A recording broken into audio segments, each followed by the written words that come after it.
Né le 10 juin 1977, Benjamin Millepied fête son 46e anniversaire en 2023. Il y a plus de 10 ans, il avait croisé pour la première fois le regard de Nathalie Portman, en pleine répétition pour le film Black Swan. Un souci de santé les avait à l'époque rapprochés. En 2009, Nathalie Portman rencontrait Benjamin Millepied sur le tournage du chef-d'œuvre Black Swan. Chorégraphe pour le long métrage, le Frenchie tombe sous le charme de l'actrice alors âgée de 29 ans. Engagé par le réalisateur Darren Aronofsky, il était à l'époque directeur de sa propre compagnie de danse et rattaché au New York City Ballet. De son côté, la comédienne née le 9 juin 1981 à Jérusalem a dû suivre un entraînement intensif pour interpréter la danseuse étoile du film. Pendant des mois, elle a donc suivi des cours avec une coach de danse, Georgina Parkinson. Hasard ou non, Nathalie Portman a connu de petits soucis de santé à cette période.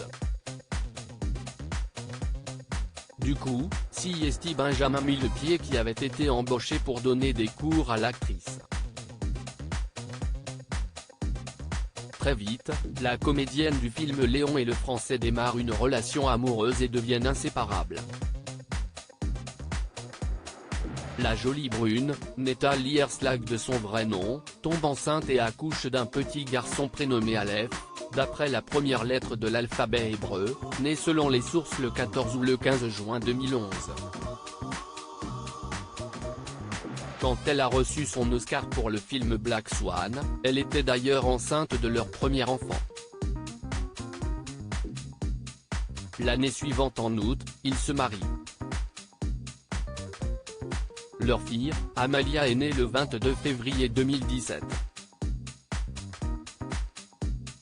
Si toute la petite famille a vécu un long moment à Los Angeles, après un premier séjour en France quand il a été directeur de l'Opéra de Paris et un retour à la, ils ont récemment décidé de revenir à Paris. En effet, l'ex-danseur étoile s'apprête à sortir son premier film en tant que réalisateur, Carmen, libre interprétation de l'opéra de Bizet, qui sort en salle le 14 juin prochain. Un projet familial comme il a confié à Paris Match. Concernant leur volonté de ne pas s'exposer dans les médias, il répond « Elle comme moi avons ce désir de ne pas exposer notre vie privée. Enfin, c'était surtout le cas au début de notre histoire, maintenant nous n'en parlons même plus. Nous ne ressentons pas le besoin d'exhiber notre couple. La manière dont je promeux mon travail ne passe pas par ça. Et si est-il la même chose pour elle?